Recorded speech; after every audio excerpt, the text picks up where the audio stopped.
Isa na naman pong maulan po na araw ngayon katambayan at yan yung mahirap.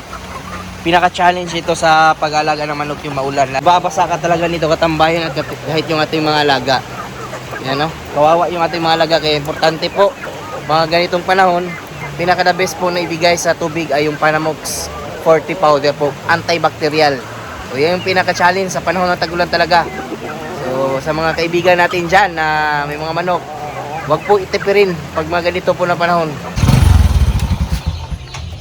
Katambayan, dito po pala tayo sa isa po nating kaibigan at titingnan po natin yung mga alaga po ni Sir dito na mga heritage. Sir, ano pala yung pangalan natin, Sir? Ako nga pala si Richie Alaan Banikid po, mga katambayan. Isa po akong tricycle driver din. May kunting mini farm tayo na pangkabuhayan din itong mga Black Astrolop at saka yung mga Rhode Island Red po. So itong ating area, Sir, mga ilang square meter ito, Sir? Bali 240 square meter po. Sa ating manukan, Sir, ilan pala yung ating mga inahin, Sir? So ngayon, may tayo, may mga 40 plus na inahin po tayo ngayon. Then, bali tatlong mga tandang po. So ngayon, bali may breed tayo na almost a month. Mga ano to dito, Sir? Mga sisiyo? Mga sisiyo natin is ito, mga Rhode Island, ito, Black Astrolop and Rhode Island Red. So yan, katambayan. Ang dito sa kabila, Sir? Okay. Ito din. Mga ano to, Sir? Panabong. Medyo may kunting panabong ito, mga pangkabuhayan din natin. Ayan, maliban po kasi sa Sir, no? Bali dati talaga, Sir. Kanang pasabong talaga yung ating area. Opo, nag-breed po ako ng mga manok panabong po. So baling yung ating heritage chickens ay lang yan, extra income dito, Opo, pandagdag. Opo, yes po. Yan mga katambayan, at titingnan natin yung kanyang kulungan katambayan, no? Dito. So may mga sisiyo pa po dito na binibenta si Sir. Magkano to, Sir?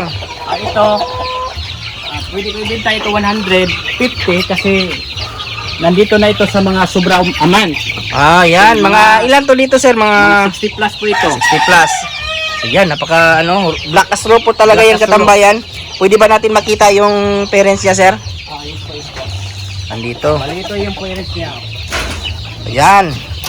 So nasa na to, Sir, no? 6. Yes po. 5 yung babae. Isa yung tanda. So andito, Sir, yung kabila, sa kabila, Sir. Ano to dito, Sir? Pinagpalit-palit mo lang yung Sir? Yung tandang. Ito yung Rhode Island Red din, ito yung Black Astrolop. So yan. Yung katambayan, no?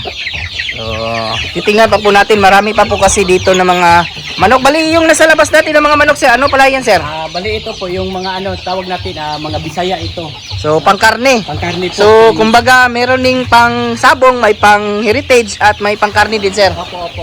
So yan, pwede ba natin makita yung mga dito, Sir? So yung mga sisiyo yan yung mga Sir? Mga Bisaya. Bisaya po ito. Pangkarne. So yan. Ito. Ano tong nasa kulungan, Sir? Itong dalawa is ito. Siamo po, itong dalawa. Then ito, pangkarne na po yan. Pangkarne na po yan. Pangkarne na. Ito. Gagawin tong materialis, Sir? Pang materialis ko ito para pang i-meet up ko sila doon sa mga Bisaya na mga mga bayi at saka yung siamo yung laki para yung maganda yung kinalabasan nila doon. Sa pangkarne, Sir? Yes po, pangkarne po. Yan, titingnan pa po natin yung iba. Maliban po kasi sa mga breeders katambayan, meron pa po doon mga yan, Sir, no? Yung Rhode Island yan sa kabila, Sir. Mga ilan yan dyan, Sir? Almost mga 30 plus ito po. So nandito sa loob, Sir. Nangingitlog ba ito, Sir? Yes po, ito yung binibenta po mga itlog po na marami na po, may mga order din po na itlog. So ito yung pinagkukunan mo ng fertilized egg o table eggs din? Table eggs din, opo. Yan mga katambayan, tingnan nyo po, napakarami. Mga ilan to dito, Sir? Mga 30 plus po ito lahat. 30 plus, napakarami po pala katambayan. So may mga itlog na, no? Sa Sir, mga ilan yung nakukolekta natin na itlog dito kada araw, Sir? So taga-araw is almost mga 20 plus eggs. 20 plus eggs? Yes po. So yan mga katambayan, no? Madami rin po pala dito katambayan. Yan si Sir, nangulikta na po ng itlog. Magkano pala yung per tray natin, Sir? Yung per tray natin po is yung yung one tray is, yung binta ko lang is 750. Yung sa fertilize? Yes po. Sa ating table eggs? Sa table eggs is 300 per tray. So yan, 10 pesos po yung isa. So yan mga katambayan, no? So So yan oh, napakaganda yung itlog oh. Ayan yung pambenta ni sir. Sa mga interesado sir, pwede ko bang ilagay yung ano mo sir? Tawag nito sir? Yung contact number mo sir? Yes po, yes po. Bali, ano po, yung number ko po is 0991-439-2956 at saka 0938-882-1169. So yan mga taman. Maliban po sa mga itlog sir, nag-produce din tayo ng sisiyo sir, no? Yes po, yes po. Sa isang buwan sir, mga ilan yung pinoproduce natin na sisiyo? Siguro isang buwan, siguro mga almost 100 plus. Sa 100 plus sir, mga ilang tray po yung niloload po? Apat ganon, maganon din. Kasi sa isang tray is 30 plus. So 100 plus, so parang apat na tray po. Pero napipisa talaga yung, umaabot talaga ng 100 yung napipisa sir? Oo, pero ang usually, ang hindi napisa dyan, almost mga 5 or 6 yung hindi napisa. So yan mga katambayan. Sa mga gusto din pong bumili sir, magkano ngayon ating sisiyo sir? Yung sisiyo natin is, di all to 1 month is 150. So 1 month to 2 months is 200. Then 3 months to 4 months up is 350. So yan mga katambayan. So may mga bayan na tayo sir, no? Yes po, yes po. So yan yung, mga ilang buwan na nga tayo nag-aalaga sir ng manok sir? Yung heritage natin sir? Ano pa lang? Siguro mga 5 or 6 months pa. 5 to 6 months mga katambayan. Yung sinimulan nga natin sir, ano pala yung sinimulan natin? Yung umpisa natin na binibreed natin is yung Black Australorp talaga. Ito maitim ito. So yan mga katambayan, no? 5 na tanda, Babae. babae at isang laki. Kumusta naman yung pangitlog nila sir? Ay, okay naman. Araw-araw nag-itlog sila po. So yan, sa pagkain natin dito sir, lahat-lahat sir, mga ilang sako kada buwan yung estimated natin na maubos sir? So, ang ma-estimate natin is mga nandoon sa mga 2 to 3 sacks of Sako, kasama na yung mga ano natin dito sir, no? Lahat-lahat na po. Lahat-lahat na po dito. So napakaganda na yung style sila kasi yero talaga yung ating ano sir? Oo, yung pang nakabakod natin para hindi tayo manakawan. So yan mga katambayan, at may bantay din po na aso dito katambayan dyan sa gate. Hindi po kasi tayo nag-ano dito sir, no? Kumbaga morning Morning at afternoon lang tayo dito is lang, para pakain lang tayo. So yan mga katambayan. So wala nga ditong ilaw sir, no? Yes po, wala. Pero ang ginagamit ko usually is Solar. Solar po, solar. Sa sisiyo natin sir, yung ating solar dito Solar sir. din po. Andyan naman yung mga panel nila doon. At saka meron din silang bulb. So yan mga katambayan, may bulb sa loob sir? Opo. So makita, pwede ba natin makita? Ito yung bulb. Yan. Wow, solar yan sir, no? Oo, ito solar ito lahat. Wow. So tingnan niyo po mga katamay, basta maganda lang talaga yung kulungan sir, no? Covered kasi yung kulungan natin sir, no? Opo. Plywood. Sino may gawa nito sir? Binili mo lang? Ay, hindi na. Pagawa po ako para para kung sakali na may mga sisyo na tayo dumating, mabago, so dito natin ilagay. Yan mga katamay. So sa ating 100 na sisiyo kada buwan na napuproduce sir, nabibenta naman natin sir. Opo, meron din konti-konti din. Pero naubos, minsan may konti na iwan. Yes po. Yan yung diskarte natin sa pagbenta sir. Ano po yun sir? Usually, doon lang natin makikita doon sa Facebook account. Nag-post ka sa online? Opo, sa online po, sa Facebook po. Yan mga katamay. May mga tayo sir, no? Mga malalaki na meron na pong may-ari. Pwede ba natin makita dyan sa likod? Opo. May meron pa kasi dito katambayan na Ito, parang mga 2 months old pa ito. Ngayong So ito sir, may na to, may meron ng may-ari nito.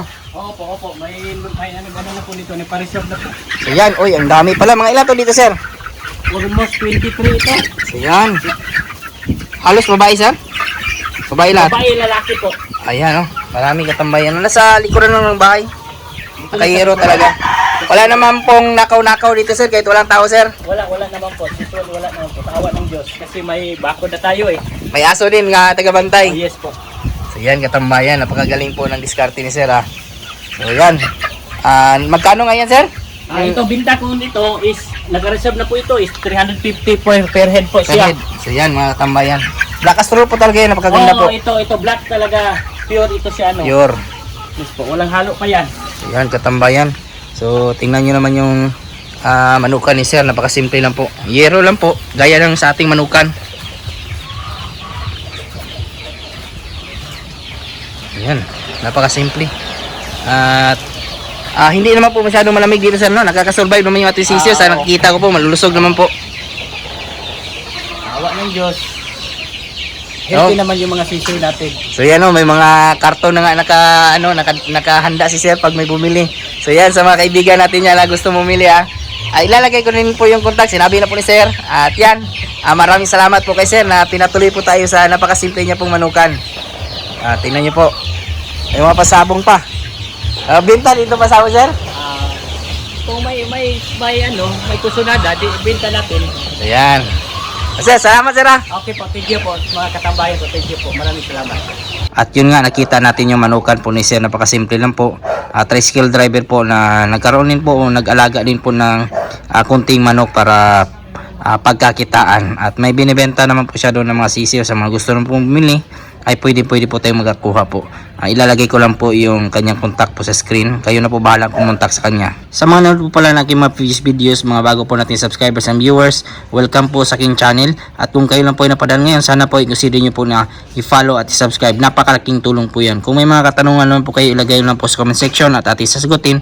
At huwag kalimutan i-click yung notification bell para sa mga susunod na videos. Bago muna tayo magpaalam, shoutout muna natin yung ating mga kaibigan dyan na si Angel Zach David from Pampanga, Navarra Campus Rayman, JM Backyard from San Carlos City, Negros Occidental. At sa mga nanood po dyan yung shoutout po sa inyo lahat. Sa mga hindi ko naman po na shoutout, i-shoutout ko lang kayo sa susunod. Maraming salamat, God bless at ingat po kayo palagi. Bye bye!